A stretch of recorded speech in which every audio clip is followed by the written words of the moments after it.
Mr. Chairman, let me go straight to the point. No, we owe it to our people, especially my kababayan in Bulacan. May lumabas po na yung ghost projects, nakakainit na ng ulo yung flood control projects, and 3 taon na po yan dito sa Senado na tinatakel. Unfortunately, wala pa rin nangyayari.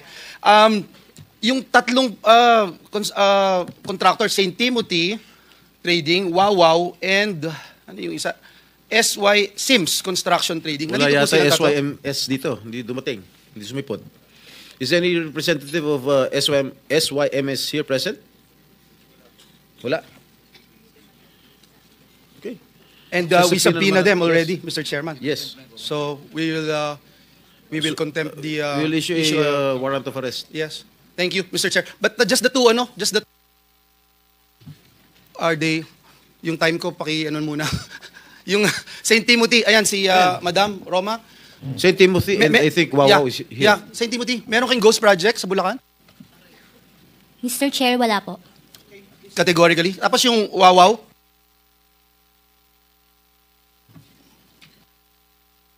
Good morning po. Yeah, can you answer yes or no? Ghost project? Can you turn on the microphone, please? It's a yes or no question, sir. Wow, you're You don't even know? You're looking for your lawyers? Wow. I invoke my right of self-incrimination, Your Honor. Okay. Ano? Can you repeat your answer? Wow. Can you repeat your answer, Mr. Arevalo? I invoke my right for self-incrimination, Your Honor. My God, the question of the majority floor leader is very simple. It's very simple. Do you have any ghost project in any of the areas here in the Philippines? Answer.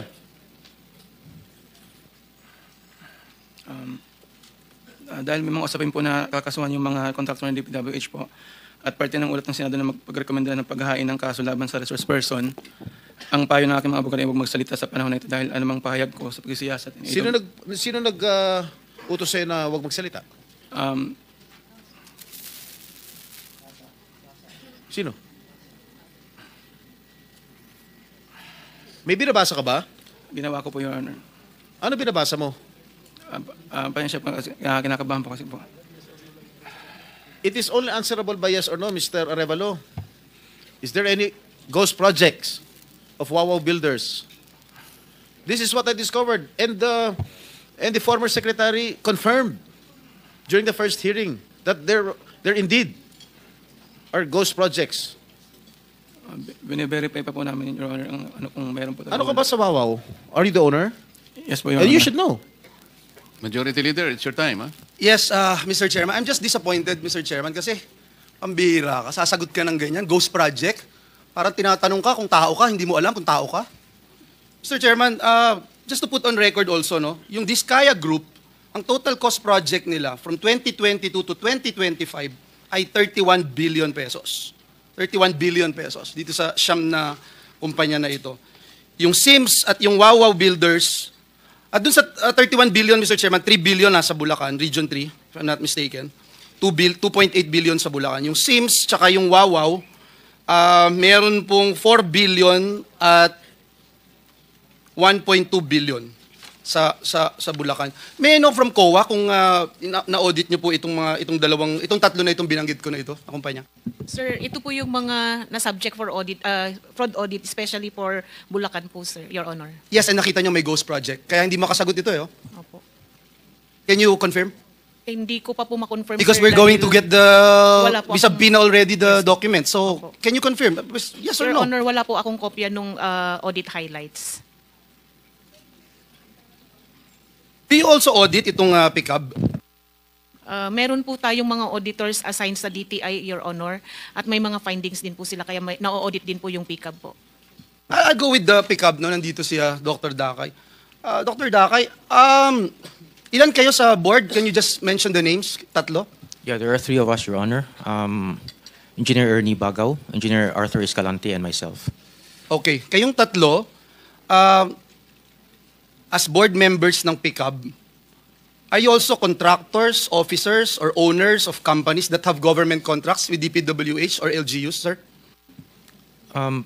Our company, Your Honor, does not have any projects with the DPWH. Kayong tatlo na members ng board. I have documents here to prove something, sir. Please don't lie to me, please. Yes, that's why Engineer Bagao, AGB, and Arthur Escalante have projects with the DPWH. So meron, sir, your honors. Is that correct? Yes, the current pickup board members have construction contracts with DPWH, and I can show it to you later, LGUs and other government entities with their respective companies. Your answer is yes, right? Yes, Your Honor. So you don't think it's not right for you guys to have these contracts? For example, Dr. Dakay, as chairperson, associated po kayo dun sa Dakay Construction and Development Corporation. May projects po kayo with national and various local governments for public facilities like government buildings and schools. Si Engineer Bagao, one of the top contractors ng flood control project, securing worth 7.7 billion. Si Engineer Escalante signed a contract with DPWH on behalf of his company in May 2022 while already a pickup board member. Are you aware of this, sir? Yes, I'm aware of that, Your Honor. And there's nothing wrong with it? Actually, Your Honor, all of the members of the board of PICAP and the other boards in SIAP are all contractors. And there's no conflict of interest, you think, among your officials? And there's nothing we can do to stop the three of you, the powerful three in PICAP? Your Honor, if I may speak for myself, we do not have any government projects, Your Honor. We used to have, but not anymore. And I will no longer belabor the issue. I think it's very clear, Mr. Chairman, what I'm trying to raise here. Yung sa DPWH, paano natin napiprevent yung pag-rent out o yung purchase ng with the indulgence of the gentleman from San Juan. Mr. Chair, I was the head of the PICAB is saying na magsasagawa sa ng investigasyon.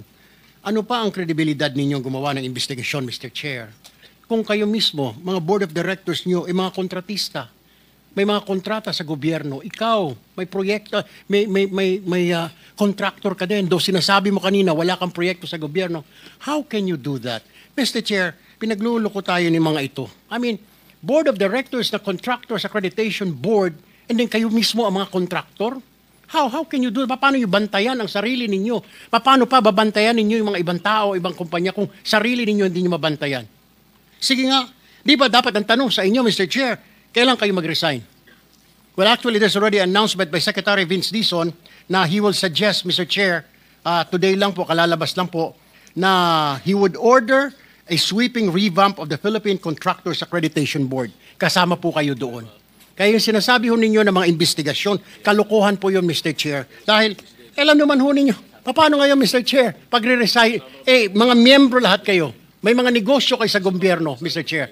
Meron kayong mga kontrata sa pamahalaan sa DPWH. That's all, Mr. Chair.